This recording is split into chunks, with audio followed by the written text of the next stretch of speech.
Hello and welcome, students and families in California's 50th Congressional District. Thank you for joining the office of Congressman Darrell Issa this afternoon. My name is Nick Allman. It's good to be with you. We have an excellent informational webinar for you today. This will be the fourth webinar of the year. Previously, we've invited guest speakers to share information about the FAFSA Student Financial Aid Form, rural development programs offered by the U.S. Department of Agriculture, and NASA's newest Mars rover, Perseverance. But today, we have representatives from the 5 military service academies. Please welcome Major Brad Davis of the United States Military Academy, Lieutenant Scott Huda of the United States Air Force Academy, Captain Michael Midgley of the United States Naval Academy, Commander Keith Watson of the United States Merchant Marine Academy, and Lieutenant Junior Grade Tara Strauss of the United States Coast Guard Academy. We will also hear from Amy Walker, Congressman Darrell Issa's Constituent Services Director. Amy will review the process to apply for an appointment through our office. After all of the presentations today, we will take attendee questions. To submit a question, please click the Ask a Question button on your screen and type what you want to ask. So, without further ado, I will turn the presentation over to Army veteran Congressman Darrell Issa for introductory remarks. Hi, this is Darrell Issa. I'm so happy to welcome you all here today as concerned families and future Academy attendees to learn more about the capabilities and the opportunities to attend the U.S. Army Academy at West Point, the Naval Academy at Annapolis, the Air Force Academy in Colorado, or the Merchant Marine or Coast Guard academies, each of which provides an amazing opportunity for an advanced 4-year degree at no cost to the family and an opportunity to serve your country after graduation. These are limited opportunities. The competition is fierce, but you wouldn't be in the room if you didn't know that you're an exceptional young person capable of attending these academies and graduating. Our job is to explain them, have each of them explain what they can do for you. The one thing I want to make sure you understand is that you can attend any of these academies and be commissioned in any branch of the military, including the Coast Guard and the Merchant Marines. That means that you're really here to hear about what each of them has, the various opportunities and where they train and how they train. For some, West Point will make sense. For others, there's no question at all. The unique experience of the Merchant Marines and how they train and what they learn would also make sense. So I want you to listen to all of them, not just the academy you might want to attend, and also listen to the experience that people have at each of these. You're going to hear from past graduates, and you're going to hear from the young and the old. I will represent today just one of the old who can tell you that I have served with so many men and women who have attended these academies. I've had the honor to nominate a great many of them, and I've seen them enjoy great education followed by amazing careers. So once again, thank you for being here today, and thank you for the interest in the United States military academies. Thank you, Congressman. Okay, I will now turn it over to our Constituent Services Director, Amy Walker. Thank you. Good afternoon, I'm Amy Walker, and I work for Congressman Darrell Issa in his San Marcos District office. I coordinate Congressman Issa's congressional nomination application process, and I'm going to offer brief remarks and provide my contact information for any follow-up questions you may have. If you are applying to a service academy, you will also need a nomination. And one of the ways you can apply for a nomination is through your congressman's office. If you live in Congressman Issa's district, you can complete our nomination application. And the way you do that is first you contact me at the email address listed, academy.ca50@mail.house.gov. And once I confirm you live in the district, I will send you the application. Our application is pretty straightforward. We will request a personal statement, 3 letters of recommendation, transcripts, list of extracurricular activities, and copies of your SAT scores. Applications due in our office Friday, October 29th of this year. And if you submit a completed application by the due date, you will also interview with Congressman Issa's nomination board. And it is this board that will recommend to the congressman students who will receive nominations. And interviews typically occur on a Saturday in December. And that's just a brief overview of our process. And if you have any questions about the nomination process, please reach out to me at the information listed, and I'm happy to answer any questions you may have. Thank you very much. Okay, thank you, Amy. All right, let's get into our presentations. Our first presenter is Major Brad Davis from the United States Military Academy. Outstanding, thank you. Thank you, to Congressman Issa as well as his staff for putting today's event together. As mentioned, I'm Major Brad Davis. I'm the admissions officer that covers not only California, but most of the West Coast, currently at West Point, New York, though. I am a graduate of the West Point class of 2010. Initially was a military intelligence officer after graduating. Currently serving here at West Point, but following my assignment here, I'll actually be transitioning to more of a data analytics field. And so I'll talk a little bit more about kind of my career and some of the opportunities that lie ahead of you as a West Point graduate. But I'll try to focus my remarks today on what makes West Point different and differentiates us amongst the service academies, because I think certainly you'll see some common threads throughout. So with that, we'll go to the first slide.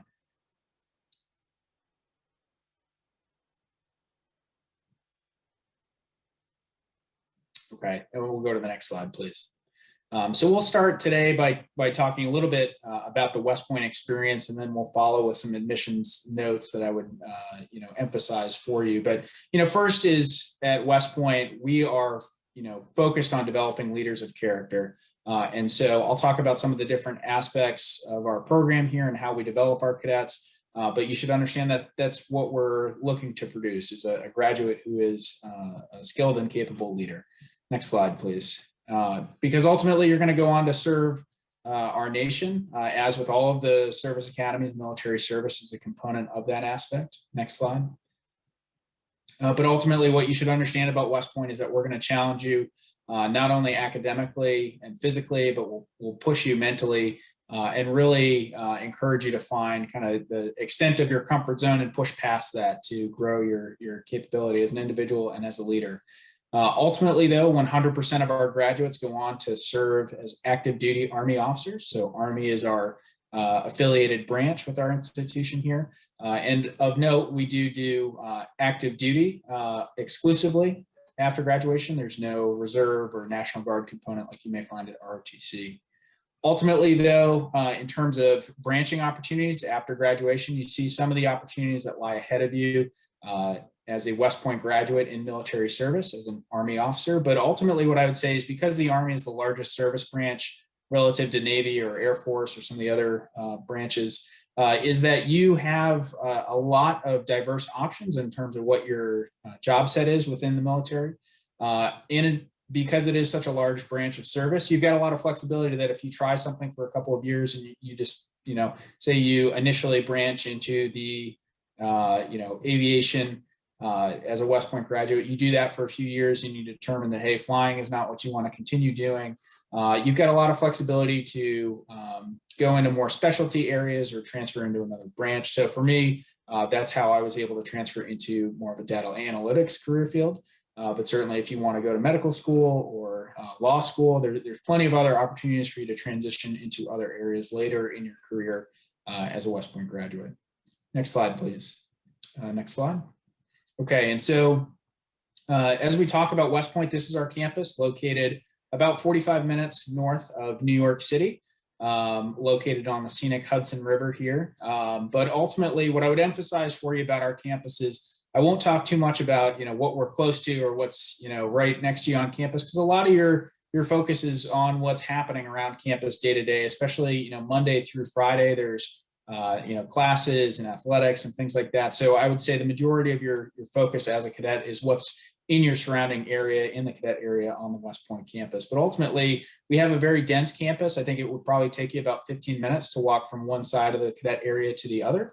But I think the benefit there is you're not wasting time, trying to catch a bus to class or get across campus. Everything is right there at your fingertips, whether it's your workout facilities or your class or the dining facilities. It's all right next to where you're living in the barracks. I think is certainly to your benefit. Next slide, please. And as I mentioned, things that differentiate West Point, I think all of the service academies have an emphasis on leadership, but for West Point graduates, every graduate is preparing to become a platoon leader, which essentially is you're going to be leading or managing about 30 soldiers on average as your first assignment after graduating from West Point. But you can see we've got lots of notable leaders, alumni of West Point, and I think a lot of that is because our program is so focused on developing leadership skills and capabilities in our graduates. A lot of these successful folks, both in military service, public service, or in private sector that have graduated from West Point can draw their leadership capabilities back to their experiences and their development at West Point. So that is a big emphasis for us. Next slide, please. Ultimately, we have a small classroom environment. Most of our faculty are military officers, so they are, I think, not only experts in their particular academic discipline coming out of top programs and institutes around the country for graduate school and bringing that into the classroom for you to benefit from, but I think also too, they put all of your academic information into the context of why is this going to be important to me as an Army officer after graduation. So I think you benefit not only from the academic education, but also sort of training and mentorship throughout the process. As we talk about majors that you can select from for academics, I would point out that West Point has the most liberal arts offerings of any service academy, but we do have those STEM offerings as well. So ultimately, if you are in high school and you're not sure that a STEM topic is what you're passionate about pursuing, but you know that military service and a service academy is what you're looking for, I think West Point probably has the most options for you. But certainly if you're more in that STEM camp interest, I think West Point has plenty of offerings for you there as well. Next slide, please. Ultimately, our military training and development happens primarily during the summers. Your first 2 summers are spent kind of focusing on, providing you the basic training on how to wear military uniforms and some of the basic Army soldier skills. And then your 3rd and 4th summers are highly customizable. They're, experiences abroad. Domestically, you can have some more academic focus during your summers or a little bit more military training focus, depending on what your preferences is. But ultimately, this is going to reflect kind of where you're trying to position yourself after graduation. So if you'd like to go to airborne school and learn how to jump out of planes so that you're better prepared to go to an airborne unit, after graduation, you certainly have that flexibility. Next slide, please. As I mentioned, we have plenty of opportunities abroad, both during the summer and the academic year. I think ultimately, if you're interested in doing a semester abroad, the onus is on you to say no. If that's something you're interested in, you're going to have plenty of opportunities to pursue that here at West Point. Next slide, please. Okay, and so as we transition, we'll talk a little bit about the application process, and I'll hit just a couple quick highlights for you as we go through this. Next slide, please. So we do kind of evaluate candidates on this whole candidate concept that is common to a lot of the service academies. What I would note is that currently the application is open. We have opened that early this year, so you can start if you haven't already opened a file with us. What I would keep in mind is that the interview is still required. That is completed with one of our local field force admissions volunteers. The other aspect that I would highlight for you is the candidate fitness assessment. This is a common assessment across many of the service academies. We do accept fitness assessment scores from Air Force or Navy, for example, if you test for another academy. But be aware that West Point is the only service academy that requires a video submission for push-ups and pull-ups. So if you do test it for another academy, just make sure you take those videos so you can also use that score for us as well. Next slide, please. Okay, quick note on nominations. So again, you all obviously have Congressman Issa's nomination that you're eligible for, but don't forget about your 2 California senators as well as the vice president. Those are 3 others that you're eligible for, and you may or may not be eligible for a service-connected nomination. Ultimately, my recommendation to you is to pursue every nomination that you're eligible for, because your application is going to be competing against other candidates with the same nomination as you. So if you're not competitive enough in one category, you potentially want to have that second nomination as a backup. But again, you can see if you've got 3 or 4 nominations, you've got more chances to receive an appointment than if you're relying on just one. So pursue all that you're eligible for.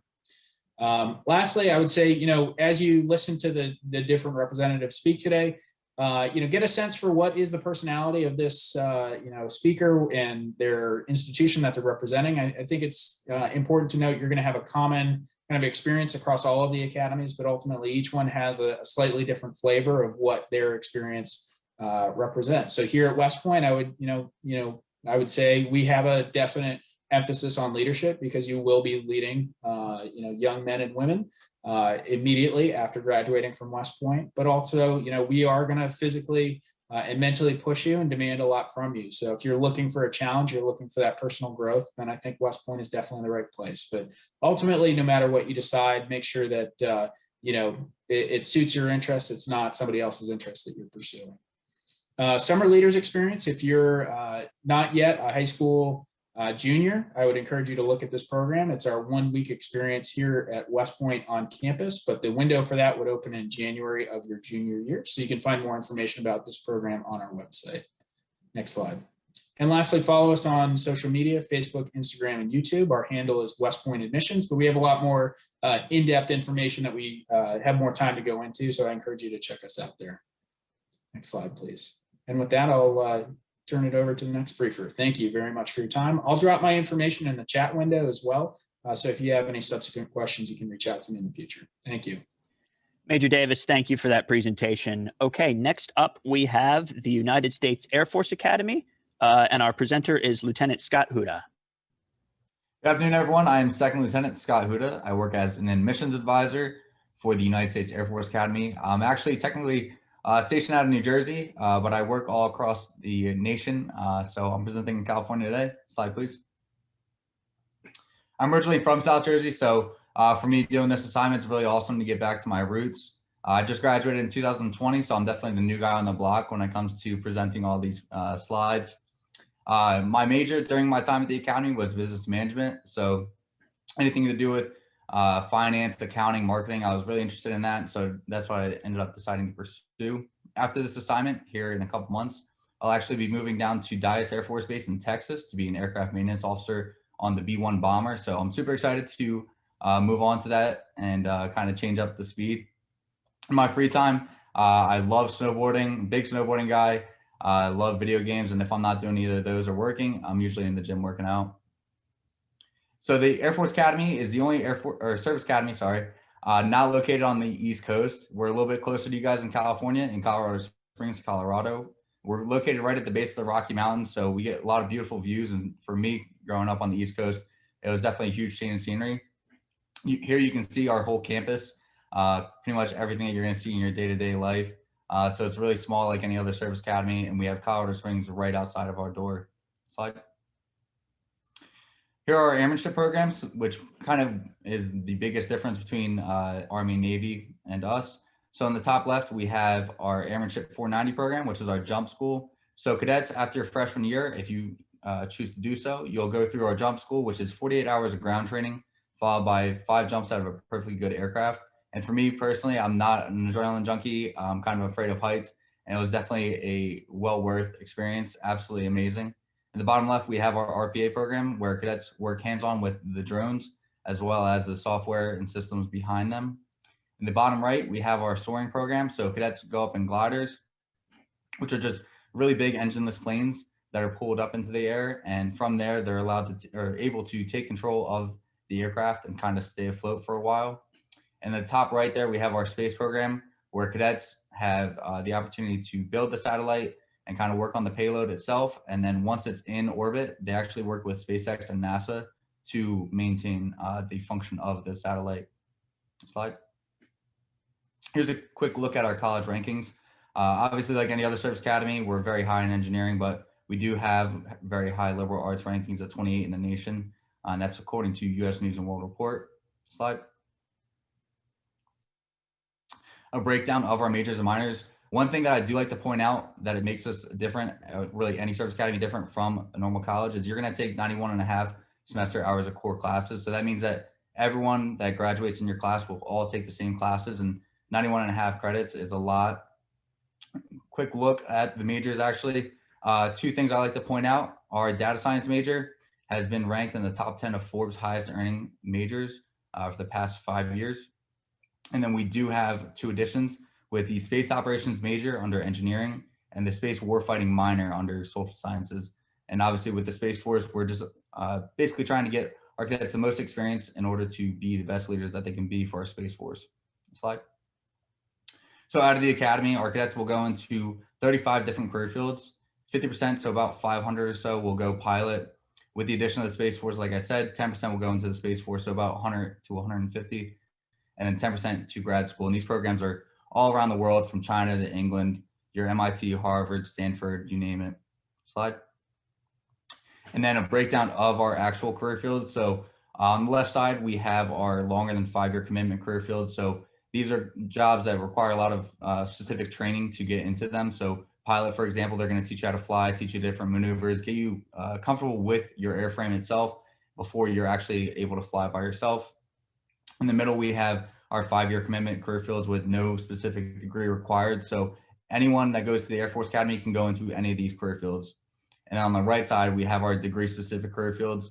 So for example, with civil engineering, you cannot be a civil engineering officer in the Air Force with a management degree. Personally, I would not trust myself building any bridge or building and expect it to last very long. Slide. And then with the addition of the Space Force, these are the jobs that we're currently offering our cadets to commission into. Obviously, as time progresses and we kind of see where our Space Force assets best fit, these career fields will expand. Slide. So obviously going to a service academy comes with a lot of benefits. It's a very tough and rigorous program, no matter where you go, but some of the benefits that come with it, you're not paying for tuition at all. You're not paying for room and board. You're on day one, your medical and dental is completely covered. You're getting a monthly stipend every month that you can spend on whatever you choose to do so. And then on the back end of it, you have a guaranteed career. That's definitely something that I was not very, I guess, aware of. I knew it was happening, but kind of didn't really took it for granted. I have a lot of friends that are graduating from top tier schools right now and they can't find work just because of the job market. So that's definitely something that's a huge benefit. Slide. So in order to get started on your process to the academy, you're going to want to visit academymissions.com. There we have a lot more information. You can see a lot more different aspects of the academy. For those of you that are juniors right now going into your senior year, you can apply for, start your pre-candidate questionnaire.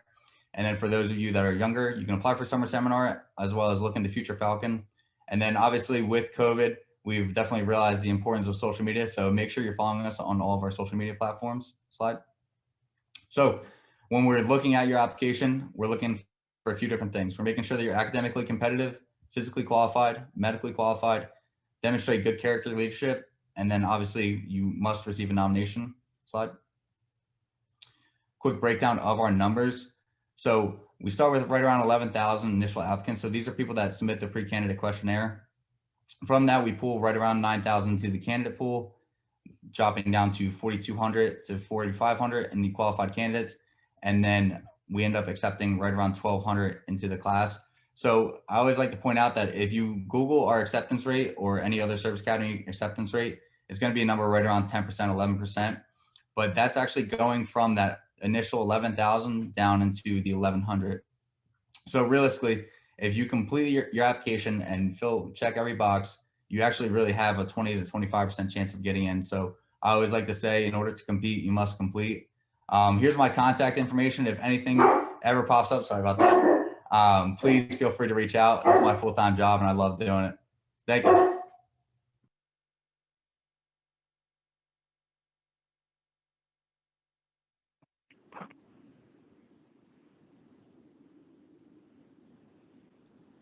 Okay. Thank you, Lieutenant Huda. So the Navy is up next, the Naval Academy, and our presenter is Captain Michael Midgley. Yes, thank you very much. And hopefully I've got the phone thing figured out for you here. But As you said, Captain Mike Midgley. I've been the Deputy Area Coordinator for the Blue and Gold program here in San Diego for the last 27 years.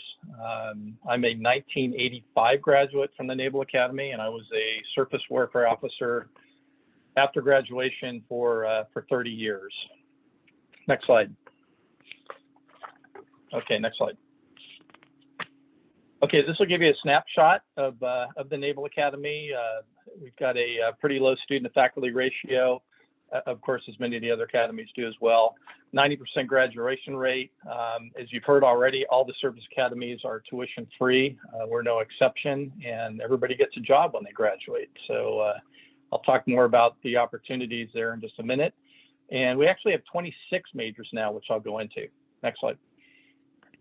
Okay, so where is the Naval Academy, also called the Yard? It's in Annapolis, Maryland. It's about 25-30 minutes distance to Washington, D.C.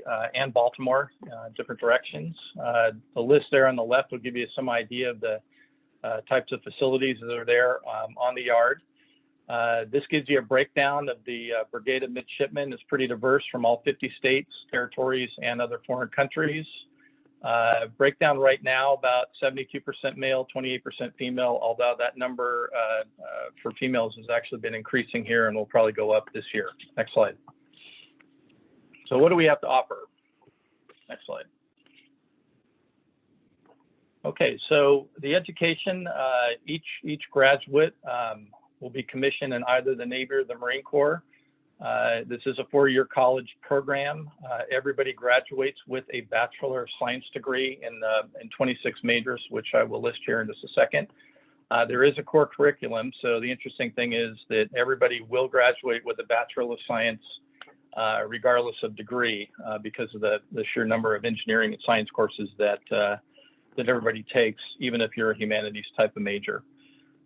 There is a pay for every midshipman, and it's about $1,100 a month. That net pay increases each year as you progress through the academy.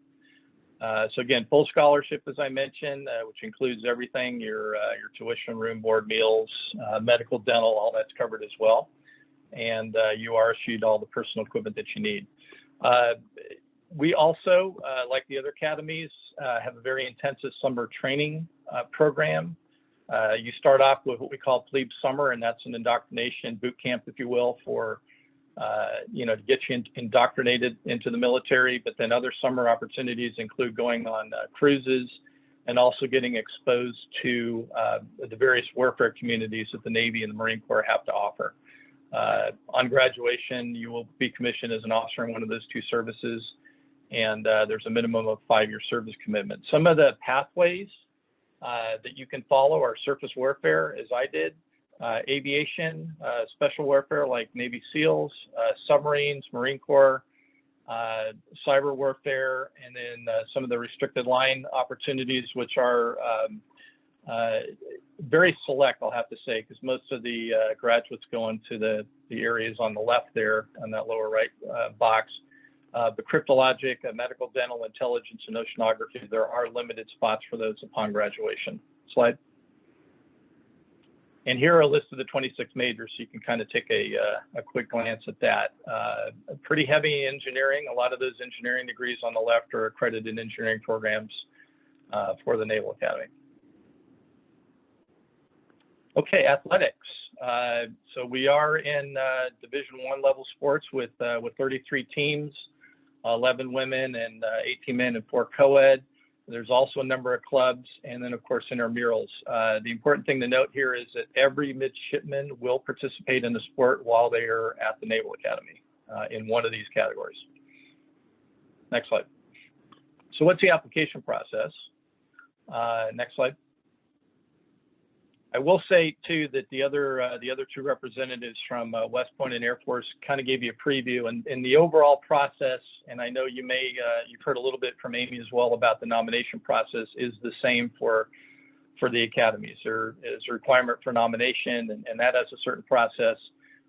For the Naval Academy, what we're looking for is part of our application process is a preliminary application, which is done in the spring of your junior year. It will also include a personal statement. You have to do the candidate fitness assessment, which again is similar to all the academies. Demonstrate extracurricular activities. You will have an interview with a blue and gold officer, such as myself, and then a math and English teacher, the two preferred recommendations for your recommendations. A lot of that is verified through the system that we use. Next one. And here's some numbers. So usually we get about 16,000 applications. I think we had just a little bit more this last year. 12,000 become official candidates. And then 3,400 ultimately are eligible to compete for an appointment. You have to be qualified academically, physically, and medically by the admissions board. And then you also have to obtain a nomination as well. Next slide. At the end of the process, about 1,100 fully qualified offers of appointment are made, or other options are if your record's not quite there, or there's other reasons due to constraints in the nomination process and the appointment process for different congressional districts. The Naval Academy Preparatory School is one option, and/or the foundation, which is attending a regular college and then staying on an academic track to get into the Naval Academy in the following year. Next slide. Okay, so advice for admissions, have a very strong foundation in math and science. I think you'll find that's a common theme with all the academies. We focus more on your high school rank as opposed to any kind of minimum GPA, so your relative rank with your peers is important.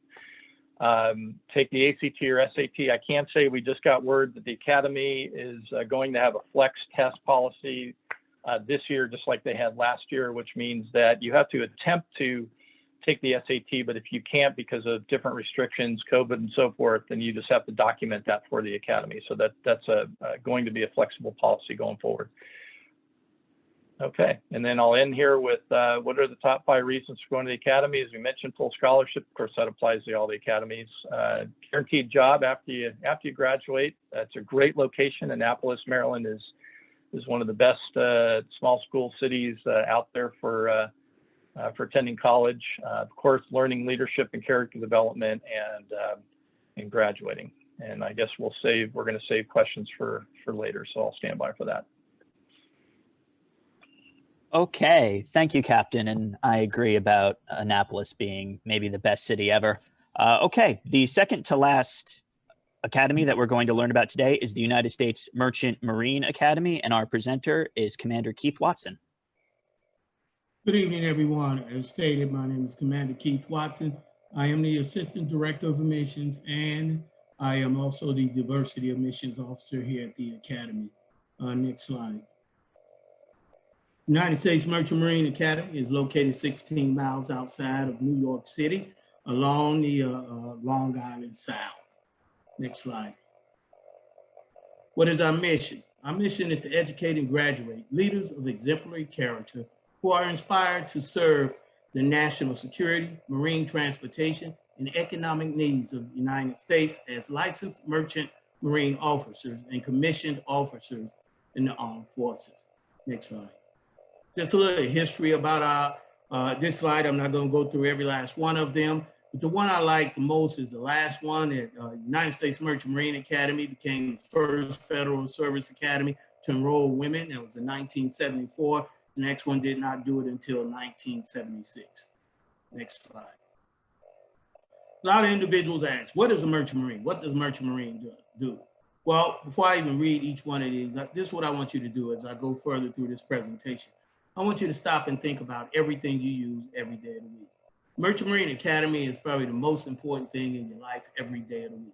Stop and think about the car you drive, the cell phone you talk on, the TV you look at, the clothes you put on your back. Over 90% of the stuff that we use every day of the week was made someplace other than America. So it prompts the question, how does it get here? Ships. The maritime industry is one of the largest and highest paid industries in the world. U.S. Merchant Marine consists of privately owned and U.S. registered merchant ships. We provide waterborne transportation for passenger and cargoes, going in domestic and international commerce. And in time of war or national emergency, the U.S. Merchant Marine serves as the fourth arm of defense. We help the military move large equipment from one arena to the next. Next slide. These are just some of the industries. I'm gonna let you look at this slide that for a moment that individuals serve in, including the military upon graduation. Next slide. So what would a graduate earn? A graduate would earn a Bachelor's of Science degree. You will become a commissioned officer as an ensign, which is a second lieutenant, in the Navy Reserve or any branch of the service, and I will explain that further in another slide. And you will also receive a active duty Coast Guard license. Next slide. Individuals that go through our school have options. We like to consider ourselves the academy of choice. And what do I mean by that? You have the choice of going into the maritime industry. If you decide to do that, then your obligation will be 5 years in the maritime industry. You must maintain the U.S. Coast Guard license for 6 years. It's really a 5-year license, but we have you take it over before your 5 years is up. That's why we say 6 years. And then serve in the U.S. Navy Reserve or any other branch of military reserve for 8 years. How that 8 years is fulfilled is only 2 weeks a year for 8 years. Now, for those individuals that go to our academy, and you might decide that the maritime industry is not for me, or their original goal was to become an active duty officer in one of the branches of the services. The United States Merchant Marine Academy does not come under the Department of Defense. We come under the Department of Transportation. So your other option is to serve on active duty in one of the military branches of the military or the National Oceanic and Atmospheric Administration. And if you choose to do that, you must serve 5 years on active duty in any of the armed forces or in the National Oceanic and Atmospheric Administration. We're the only service academy that you can join, graduate from, and become an officer in any branch of the service. Just take a look at this slide briefly. If you look at the last column, column 2020, you see that 58 of our graduates from class 2020 went to the Navy Reserve.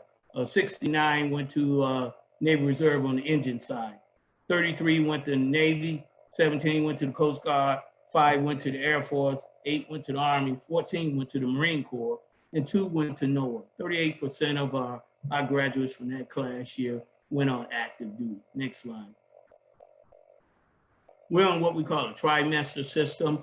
Our training here is a lot of hands-on. We have engineering laboratories, we have nautical science laboratory, and we have Sea Year. And Sea Year is something really special. Every student spends anywhere from 360 to 365 days traveling the world. And we have our own vessels. One of the main training vessels is the King's Pointer. Next slide. We have a degree, which is Bachelor of Science degree, which truly is an engineering transportation school, but we have 5 majors. Under the transportation side, you can pursue marine transportation or maritime logistics and security.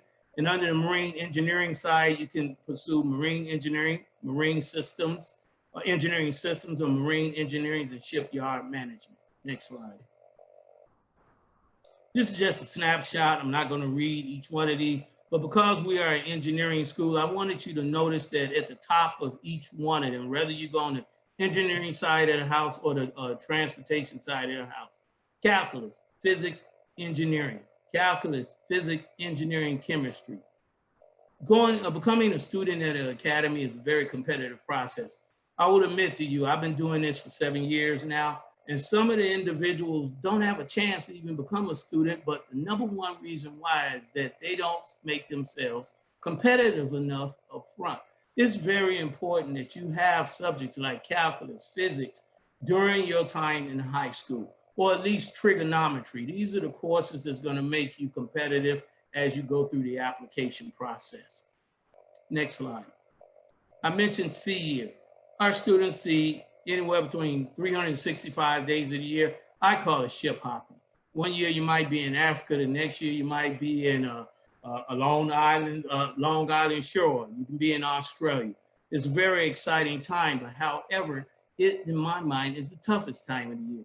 Because even though you're traveling and you're seeing the world, you are still in school and you have assignments assignments that must be completed while you're out to sea. And then when you come back from sea, there is a big, what we call sea project that's due, and you have 2 weeks to turn that in. So sometimes students get out there and they enjoy it, but they get distracted. Next slide, please. Our regimental program, all students are sworn into the Navy Reserve, Merchant Marine Reserve program, and they will wear the Navy uniform. We focus on developing followership and leadership skill. We emphasize respect, honor, service, and courage. And first classmen under the supervision of the Academy Commandant, a midshipman, exercise the command of the regiment. Next slide, please.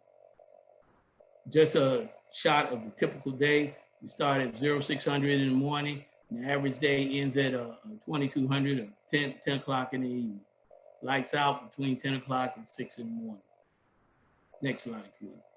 Athletic program, we are D3. For men's, we have baseball, basketball, cross country, football, lacrosse, soccer, swimming and diving, track and field, and wrestling. For women, we have basketball, cross country, lacrosse, swimming and diving, track and field, volleyball, and soccer. And do you have a host of club sports? We don't have them all listed here, but just ice hockey, rugby, and water polo, just to name a few. Next slide, please. Being a maritime school, of course, we have waterfront programs. Now, waterfront programs in all colleges are not NCAA sports, but they do compete the same. At our school, we have capital vessel, offshore sailing, power squadron, keelboats, dinghy, and rowing. Next slide, please. Highlight for you musicians out there. Wherever there's a uniform, there's a band. One thing unique about our band, we're the only Service Academy band that's composed of only students. We participate in inauguration parades when they exist, St. Patrick's Day Parade, Macy's Day Parade, Cotton Bowl, just to name a few. Eligibility requirements, real quick: to be a U.S. citizen, you must be between the ages of 17 and 25, being good moral character, and meet physical security, suitability, and character requirements necessary for a commission in the U.S. Navy Reserve. Next slide. Qualification, we look at you academically. Every student must take a candidate fitness assessment, and you must be medically qualified. That is determined by DAMERB, it stands for the Department of Defense Medical Examination Review Board. And then each student must receive a nomination either from your senator or your congressman. And we are, that's all right, I was gonna say, we are currently encouraging individuals to take the ACT or SAT test. We know that that's an evolving situation. We're watching it closely. So we're going to start off the process, which you recommending you get it. But if we see that individuals are still struggling taking that test, we will request for a waiver. Next slide. Evaluation process, 75% of it is based on academics, 25% based on leadership. Academics, we look at your transcript, your ACT, SAT scores, and your high school rank. And for leadership, we get evaluations from the school officials and teachers, look at your athletic activities and participation. And then we look at your non-athletic participation and your community involvement. Next slide, please.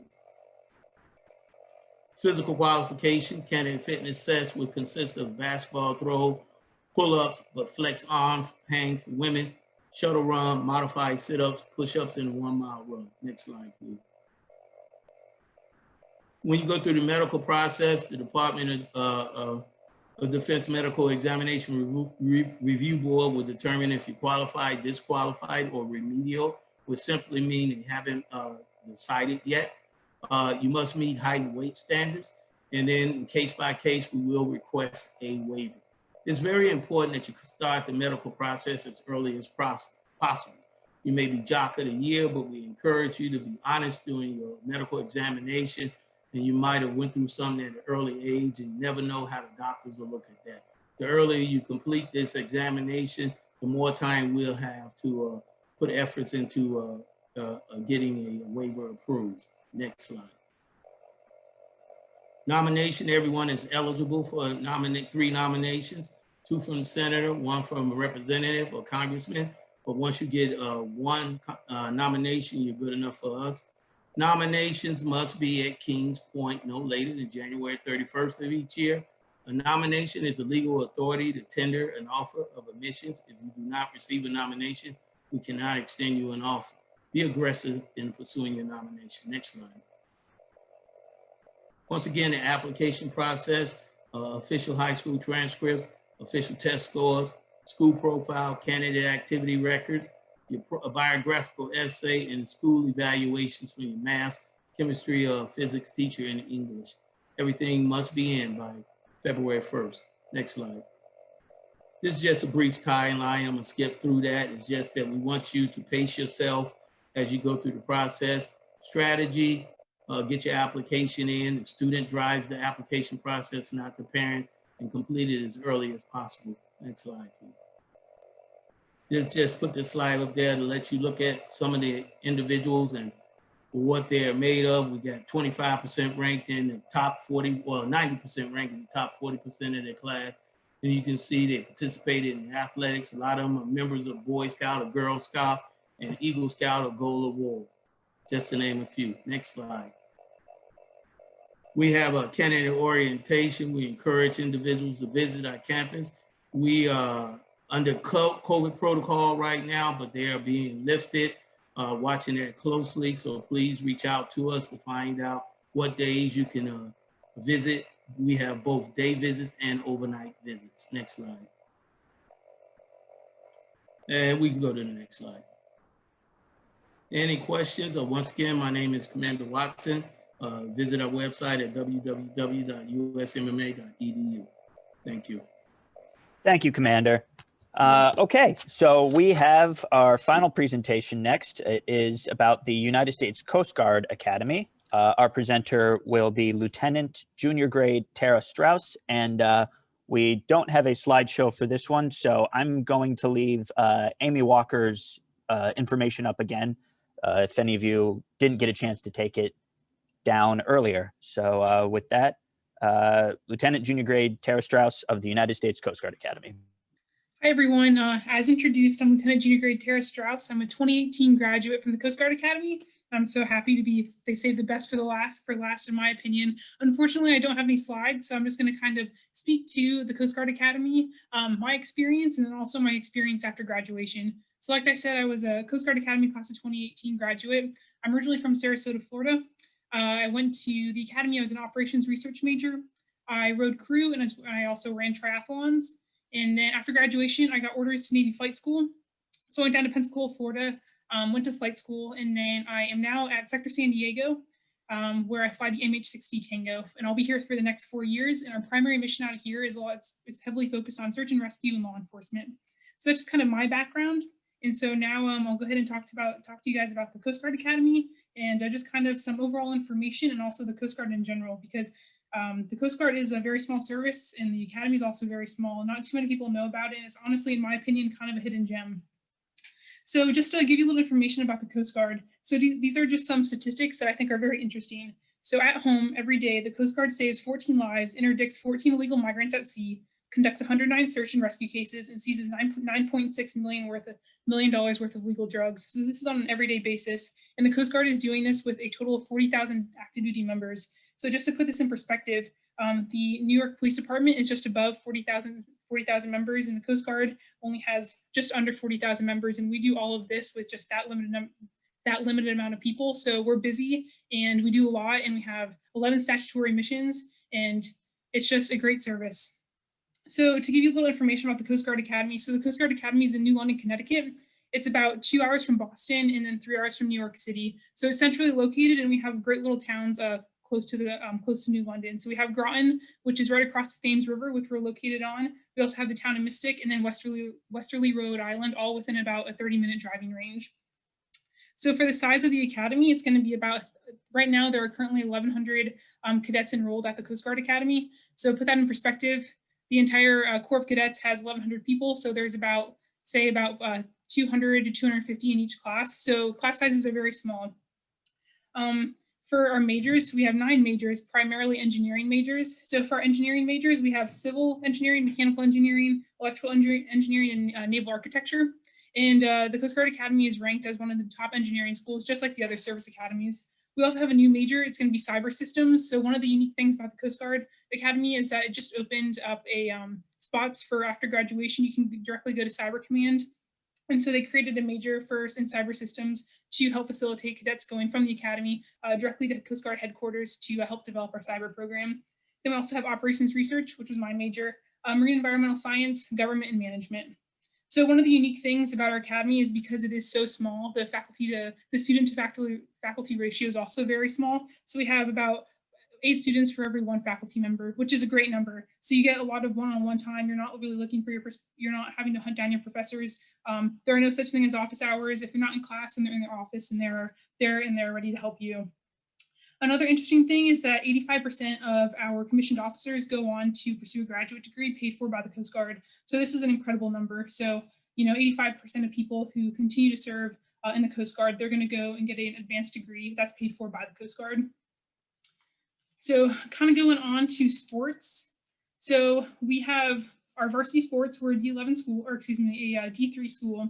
So we have varsity sports, club sports, and then we also have our intramural sports, just like all the other academies. So even though we are a D3 school, we're a little bit smaller. We do have a Division I sailing program. And then also a lot of our D3 programs are top tier. So our men's wrestling team is really good. Our men and women's swimming team is also a great team. Actually, one of the class of 2021 of the class of 2020 graduates, Joseph Rodriguez, he was a swimmer, but he's actually going to the Olympic trials this year. So Ensign Joseph Rodriguez will be swimming in the Olympic trials this year for the United States, which is incredible. And then for our club sports, we have men's hockey, triathlon team, and then also men and women's rugby teams, which are also really good. They have gone to club nationals for the past, I can't remember how many years, probably for the past 2 or 3 years in a row. Then we also have some really good club water polo teams. So just kind of to talk about like daily cadet life. So you have your swap summer, which is like your initiation summer before you start your 4th class year. It's a 7-week program, and at the end of the 7 weeks, you will sail on the tall ship Eagle for 1 week. So it's all kind of awesome because it's like, 7 weeks of like a grueling period, and then you get a week to kind of like experience that underway life, then that like kind of that sea life that is the Coast Guard. After that, you have your 4th class year, which is your freshman year, your 3rd class year, which is your sophomore year, your 2nd class year, which is your junior year, and your 1st class year, which is going to be your senior year. And basically every year throughout the academy, it's kind of, they try to focus on developing you as a leader. So your 4th class year is primarily focused on learning how to be a follower and also to give you the experience of what it's like to be a enlisted member in the Coast Guard, because they want you to have that experience so that when you graduate from the academy as a commissioned officer, you understand what it's like for the people that you're leading. So 4th class year is pretty tough. It's academically very challenging. You're taking about 26 credit hours. Then you also have like your other duties, like you have to take out the trash, clean the P-ways, all that kind of stuff. But as time goes on, your class schedule is a little bit lighter and you have a little bit more free time to start enjoying yourself. And then by first year, you're going to be leading a division within the Corps of Cadets. So the Corps of Cadets is divided into 8 different companies, and within each company, there are 3 different departments, and then there are about 8 divisions in each department. So by the time you graduate, you're going to be a division head within your company, and this is going to kind of emulate what it's like when you graduate as a commissioned officer, because most likely you'll go to a ship, and then you'll be a division head on your ship, where you'll be leading about a team of like 10 to 12 on that boat. So that's just kind of an overall review of kind of what daily life is like. And then again, you have your reveillees at like 0700, then you have your morning formation, your morning meal, you go into academics, then you have your afternoon formation, after meal, then you go into your PM academics, and then sports period, and then study period, and then TAPS is at 2200. So lights out around 2200. And for that's just kind of the academic year, but to speak of the summers, so each summer you'll go out into the field.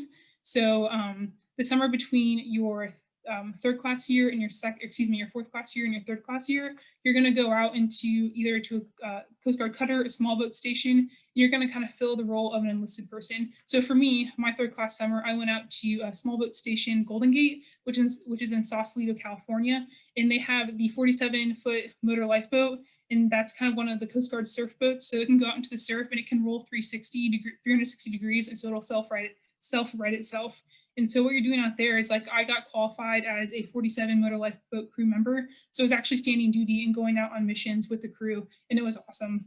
And then the summer between your 3rd class year and your 2nd class year, that's kind of where you start developing your leadership side of the house, where you become less of a follower and more of a leader. So for that, you'll be cadre. So you'll basically indoctrinate the incoming class. Then you will also sail on a 44-foot sailboat with about 8 of your classmates and a safety officer all around New England. So you'll go to Nantucket, Cape Cod, Woods Hole, like all these awesome New England towns in the summer. It's a great experience, and you do that for 2 weeks. And that's basically to help us learn how to understand how to lead our peers. And then you also have the opportunity to go to an air station, or if you're interested in prevention, which is basically the folks who go out and inspect tankers and cargo ships to make sure that they're in compliance. You can also go do that your second class year. And then your second class summer, excuse me. And then the summer between your second class year and your first year, you'll go back out to the fleet and learn what it's like to be a division officer. So you're basically fulfilling the role of a junior officer. So when I went out for my summer, I went to the Coast Guard Cutter Active, which is a 210-foot cutter out in Astoria, Oregon, and I was underway for 11 weeks on that boat. And basically, I fulfilled the role of a junior officer where I was leading a division. I was leading the navigation division, basically with all the chart preps and all the navigation briefs for coming in and out of port. So it was a great experience, and the Coast Guard really emphasizes getting kind of like your feet wet before you actually go out and do what you've trained for 4 years to do. And so I think one of the really unique things about the Coast Guard Academy and the Coast Guard is just like how small it is. So like I said, only 1,100 cadets at the Coast Guard Academy, and then less than 40,000 active duty members. And just to speak to how small the Coast Guard is, my third class summer when I was at Station Golden Gate, I worked with a non-rate out there. He was a non-rate, and he was waiting to go to Aviation Maintenance Technician A School, where he was learning how Aviation Maintenance Technician A School is basically an enlisted school where they learn how to be flight mechanics. So he was waiting to go to that school. And so he departed while I was there. And then, didn't see him for 5 years. I show up to Air Station San Diego, and he's now one of my flight mechs. So some guy that I saw 5 years ago, I'm now flying with in a helicopter like this day. That's just how small the Coast Guard is and how interconnected everyone is. And so just because it's so small, the Coast Guard really focuses on just ensuring that we have good command climates and that relationships with people are they put their people first, because they understand the importance of people and how important they are to get our mission done with so few people. And I think another thing that speaks to life in the Coast Guard, so after you graduate from the Coast Guard Academy, you have a Bachelor of Science, and then you also have a 5-year commitment to the Coast Guard. So after those 5 years, 85% of our commissioned officers sign on to continue to serve. And this is an incredible number. So 85% of people want to stay in the Coast Guard and make it a career, which is a pretty astronomical number compared to the other services. I mean, they're great services, but like I said, our quality of life is, I think, paramount to none. So I just want to speak to some of the kind of opportunities after graduation. A really unique thing about the Coast Guard Academy compared to the other service academies is that after graduation, you're not really locked into a career field. So if you don't know what you want to do, like I knew I wanted to go aviation, so I applied to flight school and I got flight school. If you don't know if you want to do aviation, prevention, cyber, if you want to be a cutterman or a cutterwoman, then the great thing about the Coast Guard Academy, it's so easy the Coast Guard and the Coast Guard Academy is easy to transfer into these different branches. So if you don't know what you want to do, so you can go to a cutter, and basically from that cutter, after you finish your two-year tour from there, you can go, if you want to go to flight school, you can go to flight school. If you want to get in prevention, you get in prevention. If you want to go to law school, you can go to law school. So there's just so much movement. There's so much opportunity to move laterally between different career fields, and you're not like locked into anything. I don't want to just like if you go to some of the other service academies, if you go to a ship, you're kind of locked into that career field and you don't have that opportunity to go to flight school later on. So I think that's just really unique about the Coast Guard Academy, is that you're not really locked into any one thing after graduation. You have kind of a 2-year grace period to figure it out and figure out what you want to do before you really need to make a decision. Let's see, I just want to make sure I kind of hit all the main points here. I guess for applying to the Coast Guard Academy, so I'm not an admissions officer. I'm just a co-pilot down here at Sector San Diego, but there are 3 times to apply. So you can start the admissions process now, and there's an early action program. So if you submit your application by October 15th, you'll hear back by January 15th. And then if you are in regular action and you apply by January 4th, you'll hear back by April 1st. So you have plenty of time to get your applications in. And just a little bit of background about myself. Coast Guard Academy is the only service academy I applied to. I applied last minute and got super lucky and got in. So I think I submitted my application at the end of January and somehow heard back in April that I was so lucky to get in. But I'm going to put my contact information down in the chat. I'm at Coast Guard Sector San Diego, so I'm also the public affairs officer. So if you guys have any interest of coming down for a tour, I can tell you a little bit more about the Academy. I can give you a base tour. Sector San Diego is very interesting because we do 10 of the 11 statutory missions of the Coast Guard. I can also probably get you on an 87-foot patrol boat and let you see an MH-60 Tango up in person. But that's all I have. So we'll turn it over to questions. Okay, great. Well, thank you to all of our presenters. We're making good time here, so plenty of time to get to a bunch of questions. As I said earlier, all you got to do is just hit the question button, type it in, press send, and I'll just read it aloud over the meeting, and the relevant person will answer. So first question we got here is, I am a sophomore in high school. Do you have any summer programs to learn more about the academies? So I can go ahead and take that one. So as a sophomore, the Future Falcon program is a great opportunity to kind of just learn more about the academy. But all of the service academies' biggest thing is either the summer seminar or the summer leadership experiences that happen in-house. Next question. This one comes from Rebecca Daly. What year of high school do you apply for a nomination for a military academy? Amy Walker said the deadline was in October this year. Is that for seniors? I got this one. Yes, if you are a rising senior, you should be contacting me now. And then I just would like to add, the Coast Guard Academy does not require a nomination. So we're all merit-based, so you do not need a nomination from your congressman or your senator. Just wanted to throw that out there.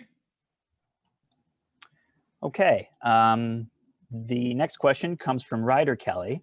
Is it possible to receive an academy nomination from AFJ ROTC instructors, and do flight leadership positions have a large impact on an application? So that only applies to honor units. So you'll have to ask your senior aerospace instructor if they are an honor unit, as well as any other branches ROTC program. Any honor unit can nominate. Okay, next question comes from Aaron Kim. Do the service academies take into account demonstrated interest? Tara from the Coast Guard Academy, I would say yes. I put my application in really late, so I just kept bothering my admissions officer. And I honestly think me calling my admissions officer like once a week did influence whether I got in or not. So demonstrated interest. I didn't do any of the summer programs. So the Coast Guard Academy does have AIM, which is the Academy Introduction Program.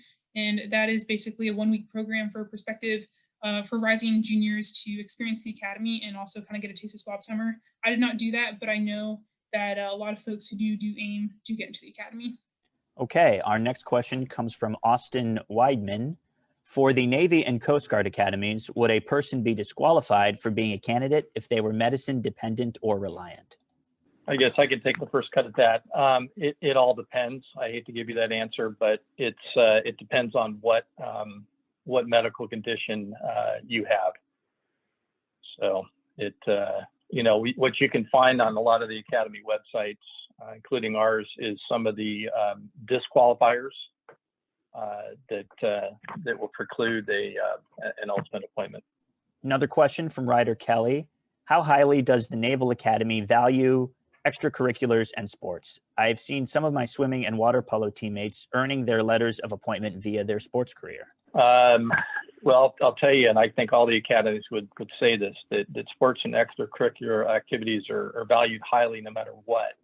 If you're referring to the people that are possible athletic recruits, that's a fair question. That there are sports recruits for the Naval Academy, and they also may find themselves into a different appointment pool outside of the normal congressional, senatorial, presidential nomination appointment pool because of that. But at the end of the day, all of the appointments will come from the academy and not from an athletic department per se.